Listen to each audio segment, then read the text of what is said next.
Hello friends, welcome to the new episode of my channel. আমি অরিত্র। এখন এই ভিডিওর মধ্যে আমরা কথা বলছি নোবডি পার্ট 2 নিয়ে, যেটা বাইরে মানে ইন্টারন্যাশনালি আর কি এক সপ্তাহ আগে রিলিজ করে গেছে। আমাদের ইন্ডিয়াতে এখন রিলিজ করলো, আজকে রিলিজ করলো।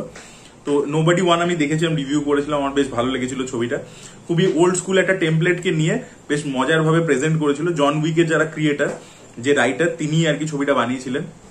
এবং বব ওডেনকারকে একটা অ্যান্টি কাস্টিং করা হয়েছিল। সচরাচর তাকে আমরা সল গুডম্যানের চরিত্রের জন্য চিনে থাকি, যেটা খুবই একটা হিউমারাস টাইপের চরিত্র। তো সেখান থেকে বেরিয়ে সেটা অ্যাকশন হিরোর চরিত্র করেছিলেন তিনি, এবং সেটা কিন্তু খুব ভালো লেগেছিল। ওই অ্যান্টি কাস্টিংটা খুব ওয়ার্ক করেছিল এবং অ্যাকশন তো ইনোভেটিভ ছিল, বুঝতেই পারছেন। জন উইকের মেকার্সে যখন মানে ইনভলভ আছে, তখন তারা ভালোই অ্যাকশনের দিক থেকে ডেলিভার করবে। তো নোবডি 1 কিন্তু অনেক লোকে দেখেছে এবং অনেকের ভালো লেগেছে। তো সিকুয়েলটা কেমন হলো? সব থেকে প্রথম কথা আমি বলতে চাই, একটা জিনিস আপনাদের অবাক লাগবে শুনে। দুটো সিন আছে এই ছবির মধ্যে, ক্লাইম্যাক্স এবং একটা মাঝে একটা সিন রয়েছে যেখানে ও নিজের ফ্যামিলিকে নিয়ে একটা জায়গায় গেছে এবং সেখানে কিছু ঝামেলা হয়েছে, ও বেরিয়ে এসছে, আবার ভিতরে ঢুকে গিয়ে মারছে। এই দুটো সিন আমাকে দুটো ইন্ডিয়ান সিনেমার কথা মনে করিয়েছে, যেগুলো প্রত্যেকটারই টেমপ্লেট কিন্তু কাইন্ড অফ সেম এবং নোবডি 1 এর টেমপ্লেটের সাথে প্রচন্ড মিল হয়। প্রথম ছবিটা হচ্ছে হাম। অমিতাভ বচ্চনের হামে একটা সিন আছে, অমিতাভ বচ্চন এই রজনীকান্ত এবং গোবিন্দাকে বার করে নিয়ে চলে আসে নাইট ক্লাব থেকে, এবং তারপরে ওরা ভিতরে চলে যায়, অমিতাভ বচ্চনকে ওরা বাইরে ছেড়ে দেয় এবং ভিতরে গিয়ে ওরা অ্যাকশন করে। তো ওই সিনটা দেখেছিলাম। এখানে নোবডির মধ্যে ওই টাইপের একটা সিন আছে এবং ক্লাইম্যাক্সটা আপনাকে অদ্ভুত ভাবে থালাপতি বিজয় লিও, মানে লোকেশ কানাগরাজের ছবি লিও, যেটা ইটসেলফ হিস্ট্রি অফ ভাইলেন্স থেকে নেওয়া। এবার হিস্ট্রি অফ ভাইলেন্সের যে টেমপ্লেটটা, ওটা আমাদের এখানে বাসা যে ছবিটা হয়েছিল তার টেমপ্লেটের সাথে প্রচুর মিল আছে, যেটা নোবডিরও টেমপ্লেট। নোবডির যখন আমি রিমেক করেছিলাম, মানে রিভিউ করেছিলাম, তখন আমি বলেছিলাম আর কি যে টেমপ্লেটটা একই রকমের। তো এবার কোথাও কি লিওর ক্লাইম্যাক্সের সাথে এটার ক্লাইম্যাক্সের প্রচুর সিমিলারিটি পাবেন। লিওতে যেরকম ট্র্যাপ পেতে মারছিল, তারপরে ও একটা অ্যানিমালকে রেস্কিউ করেছে, তাকে ইউজ করছে নিজের কাজে, সেই জিনিসপত্রগুলো ওই ট্রোপস গুলো এখানেও ইউজ হতে দেখতে পাবে। তো এগুলো দেখুন নতুন কোনো ট্রোপ না, এগুলো রিহ্যাশ হতেই আসে।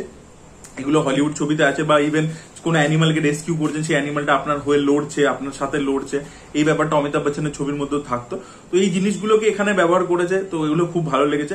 তো এই ছবিটা না ইন্ডিয়ান অডিয়েন্সের সাথে ওই জন্য কানেক্ট হবে, বিকজ আমাদের ইন্ডিয়ান ছবি, সেটা সাউথ ইন্ডিয়ান হোক, বলিউডের ছবি হোক, তার যে টাইপ অফ স্টোরি টেলিংটা, সেটা আপনারা নোবডি 2 এর মধ্যে দেখতে পাবেন। সেই জন্য আমি এক্সাম্পল দিয়ে আর কি বোঝালাম যে ডিএনএটা কোথাও গিয়ে সেম একটা।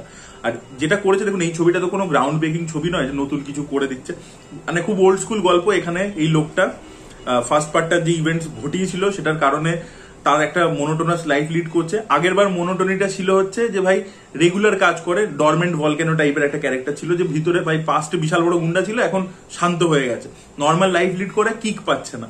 এবারে হচ্ছে কি, যে আপনি যে কাজই করুন সেটা যতটাই এক্সাইটিং হোক, কিন্তু যদি মোনোটোনাস আপনি একভাবে সেই কাজটাই করতে থাকেন, সেটার ক্ষেত্রেও আপনার বোরিং চলে আসবে। যেটা ওর ফার্স্ট পার্টে যেটা ওকে এক্সাইটমেন্ট দিচ্ছিল, কিক দিচ্ছিল, এবারে সেটা ওকে আর কিক দিচ্ছে না, সেটার জন্যই মোনোটোনি সেট করে গেছে এবং লাইফটা কোথাও গিয়ে বোরিং হয়ে গেছে। সেইভাবেই গল্পটা শুরু হয় এবং তারপরে ও ডিসাইড করছে নিজের ফ্যামিলিকে নিয়ে ভ্যাকেশনে যাবে। ভ্যাকেশনে যাচ্ছে, এবার সেইখানে সেই স্মল টাউনে গিয়ে সেখানে আর কি একটা স্মাগলিং র্যাকেট রয়েছে, অনেক কিছু রয়েছে, এবং সেখানে ও কিভাবে অ্যাকশন করছে। এবার অ্যাকশনটা এখানে fun to watch, innovative action sequences রয়েছে, দেখতে বেশ মজা লাগে। সেটা ওরা যেভাবে করে যান, যেটা বললাম ক্লাইম্যাক্সের দিকে ওই যে পুরো থিম পার্কের মধ্যে যা যা করে সেগুলো খুব বেশ মজাদার ছিল। বা একটা বোটের মধ্যে একটা অ্যাকশন সিন আছে, সেটাও বেশ মজাদার ছিল। একটা গোডাউনের মধ্যে ফাইট রয়েছে, সেটাও বেশ মজাদার ছিল। তো অ্যাকশন কিন্তু আপনাদের বেশ ভালো লাগবে, বেশ ভালো। এবং বব ওডেনকার আগেন ওকে ভালোভাবে প্রেজেন্ট করেছে, ওর প্রেজেন্টেশন বেশ ভালো লাগে দেখতে, ওর পারফরমেন্সও বেশ ভালো লাগে। যেহেতু ওই অ্যান্টি কাস্টিং, সেই ব্যাপারটা এখানেও যথেষ্ট ভালোভাবে ওয়ার্ক করেছে। আর এখানে আরো একটা জিনিস খুব ভালো করেছে, দেখুন এই ধরনের ছবির ক্ষেত্রে কি যে টেমপ্লেটটা, এটা 80s এর হলিউডের অ্যাকশন ফিল্মের টেমপ্লেট। এবার এইটাকে আপনি নিয়েছেন, যখন আপনি আজকে 2025-এ প্রেজেন্ট করছেন, আপনাকে কি করতে হবে, ট্রোপ গুলোকে রিইনভেন্ট করতে হবে। সেটা কিন্তু এখানে করেছে। মানে এখানে যাকে আপনার প্রথমে মনে হবে যে অ্যান্টাগনিস্ট, এই লোকটা অ্যান্টাগনিস্ট হতে চলেছে, তাকে একটা স্পিন দিয়েছে সেই ক্যারেক্টারটাকে। আমি কি বলছি না, তাহলে আপনাদের দেখার এক্সপিরিয়েন্সটা নষ্ট হয়ে যাবে, বাট সেই স্পিনটা বেশ ভালো লেগেছে। তো সেই ক্যারেক্টারটাকে নিয়ে যে ধরনের কিছু টুইস্ট রেখেছে, মানে সেরকম হেভি কিছু টুইস্ট না, বাট সেগুলো বেশ ভালো ওয়ার্ক করে আর কি। তো মানে কোথাও গিয়ে না, মানে এই জনরার ট্রোপস গুলোকে রিইনভেন্টও করেছে কিছু কিছু জায়গাতে, সেটা আমার বেশ ভালো লেগেছে। আর ছবিটা মজার ছিল, টাইট ছবি, দেখতে ভালো লাগে। এবং কিছু জায়গায় হাজবেন্ড ওয়াইফের মধ্যে যে কেমিস্ট্রিটা আমরা দেখতে পাই, যে ওদের লাইফের মধ্যে একটা মোনোটোনি চলে এসে, সেখান থেকে এই যে ঘুরতে গেছে, তো কোথাও গিয়ে একটা মানে একটা ওই যে সম্পর্কটাকে আবার করে ঠিক করে নিচ্ছে, ফিক্স করে নিচ্ছে, সেরকম একটা কামিং অফ এজ ব্যাপার, সেটাও ওই গল্পটার মধ্যে রাখার চেষ্টা করেছে ওরা। তার সাথে আরো একটা ব্যাপার এনেছে, যে একটা স্মল টাউন, সেখানে বাইরে থেকে একটা কোনো লোক এসেছে, যেটা ওয়েস্টার্ন ফিল্মের কনসেপ্ট হয়, সেটাকেও ইনফিউজ করেছে। সো ওই যে বললাম না, যে অনেকগুলো বিভিন্ন জনরা ট্রোপসকে নিয়ে সেটাকে কম্বাইন করে একটা নতুন ভাবে করে প্রেজেন্ট করা, সেইটা কিন্তু আপনি থ্রু আউট পাবেন। ওই জন্য যেহেতু বেস্ট পসিবল জিনিসপত্রই ব্যবহার করেছে, মানে সব জনরা থেকে কিছু না কিছু এলিমেন্টস নিয়ে সেটাকে ম্যাশ আপ করে প্রেজেন্ট করেছে। ওই জন্য ছবিটা না মানে ফান টু ওয়াচ আর কি, throughout the experience is really good.